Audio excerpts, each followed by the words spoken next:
پوری قوم کو اعتراض ہوتا ہے کہ محبت اہل بیت کیوں ضروری ہے، محبت اہل بیت پر اتنا زور کیوں دیا جاتا ہے اہل سنت والجماعت کے یہاں، حالانکہ ہمارے یہاں تو محبت اولیاء پر بھی زور ہے، محبت صحابہ پر بھی زور ہے۔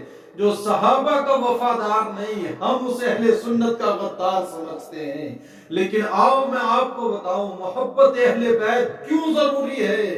آج آپ کے سامنے ایک قول نقل کرنے لگا ہوں، سیدنا امام محمد باقر رضی اللہ تعالیٰ عنہ جو پوتے ہیں حضرت امام حسین کے، امام حسین کے سگے پوتے سیدنا امام محمد باقر رضی اللہ تعالیٰ عنہ، ان کا قول نقل کرنے لگا ہوں۔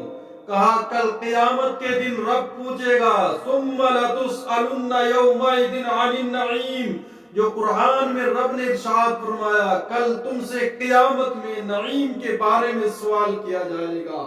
تو بہت سے قول علماء تفسیر نے بیان فرمائے، لیکن آج ایک قول امام محمد باقر کا آپ کے سامنے نقل کرنے لگا ہوں۔ غور سے سننا، توجہ سے سننا۔ کسی نے پوچھا ثم لتسألن یومئذ عن النعیم، رب قیامت کے دن نعیم کے بارے میں سوال کرے گا، تو یہ نعیم کیا ہے؟ امام محمد باقر سے کسی نے پوچھا، لوگوں پوچھنے والا کوئی دنیا کا جج نہیں ہوگا، قدرت کی بارگاہ میں کھڑے ہوگے اور رب پوچھے گا، رب نے ارشاد فرمایا تم سے نعیم کے بارے میں پوچھا جائے گا، اور بہت سے جو بھی معاملات ہوں گے ہر ایک مسئلے میں مصطفیٰ جان رحمت ہماری سفارش پیش کریں گے، ہمیں بچانے والے ہوں گے۔ لیکن جب اس چیز کا سوال ہوگا تو پھر حضور ہمیں بچائیں گے نہیں، ہماری سفارش نہیں کی جائے گی، بلکہ حضور خود رب کی بارگاہ میں، قدرت کی بارگاہ میں ہمارے خلاف شکایت پیش کریں گے۔ پھر بچائے گا کون؟ تو کہا نعیم کیا ہے؟ تو امام محمد باقر رحمت اللہ تعالی علیہ آپ ارشاد فرماتے ہیں کل قیامت کے دن رب تم سے ہم اہل بیت کے بارے میں سوال کرے گا، تم سے اہل بیت کی محبت کے بارے میں سوال کیا جائے گا۔ نمازیں پڑھنے والوں، حج کرنے والوں، زکوٰۃ دینے والوں، عبادتوں پر اترانے والوں، قرآن پڑھنے والوں، قرآن سیکھنے والوں، غور کرو، سروں پر ٹوپیاں رکھنے والوں، نعیم کے بارے میں سوال کیا جائے گا۔ تو امام محمد باقر کہتے ہیں ہم اہل بیت کی محبت کے بارے میں تم سے سوال کیا جائے گا، اور پھر حضور سفارش نہیں بلکہ شکایت پیش کریں گے کہ انہوں نے میرے بعد میرے اہل بیت کا حق ادا نہیں کیا، اہل بیت کے حق میں انہوں نے کوتاہی کی ہے۔ مصطفیٰ کہتے رہے اذکرکم اللہ فی اہل بیتی، اذکرکم اللہ فی اہل البیت، اللہ سے ڈراتا ہوں میں تمہیں اہل بیت کے بارے میں، میرے اہل بیت کے بارے میں اللہ سے ڈرو۔ جب مصطفیٰ ہی شکایت کریں گے تو پھر یہ بتاؤ کہ رب کی بارگاہ میں، قدرت کی بارگاہ میں کون ہمیں بچانے والا ہو؟ اس لیے ڈر جاؤ محبت اہل بیت کے بارے میں۔ تو جہاں محبت اہل بیت نہیں وہاں محبت رسول بھی مکمل نہیں ہوتی ہے، اس لیے کہ حضور نے ارشاد فرمایا جس نے میرے اہل بیت کو اذیت دی اس نے مجھے اذیت دی، اور جس نے مجھ مصطفیٰ کو اذیت دی اس نے اللہ کو اذیت دی۔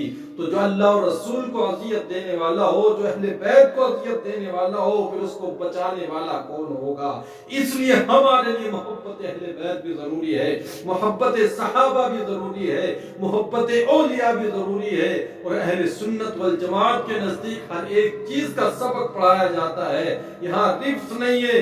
حضور فرماتے ہیں میرے بعد تمہیں آزمایا جائے گا میرے اہل بیت کے تعلق سے، اہل بیت کے بارے میں تمہیں آزمایا جائے گا، اور ہاں آزمایا گیا ہے، دیکھ لے آج آزمایا ہی تو جا رہا ہے۔ کوئی دیش کو آزاد کراتا ہے تو لوگ اس کے ذکر میں محفلیں سجاتے ہیں، جلسے انعقاد کرتے ہیں، جلوس نکالتے ہیں۔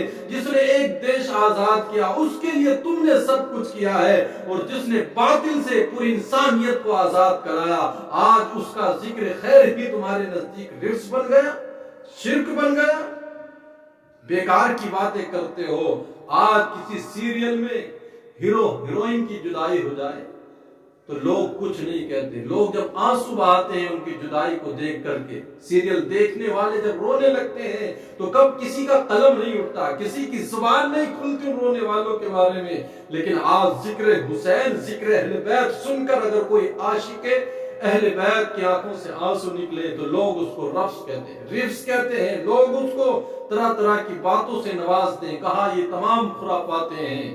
آؤ سنو، سب سے پہلے جو شہادت حسین بیان کرنے والا ہے اس کو جبریل کہتے ہیں، اور جو سن کر کے آنسو بہارے اس کو مصطفیٰ جان رحمت کہتے ہیں.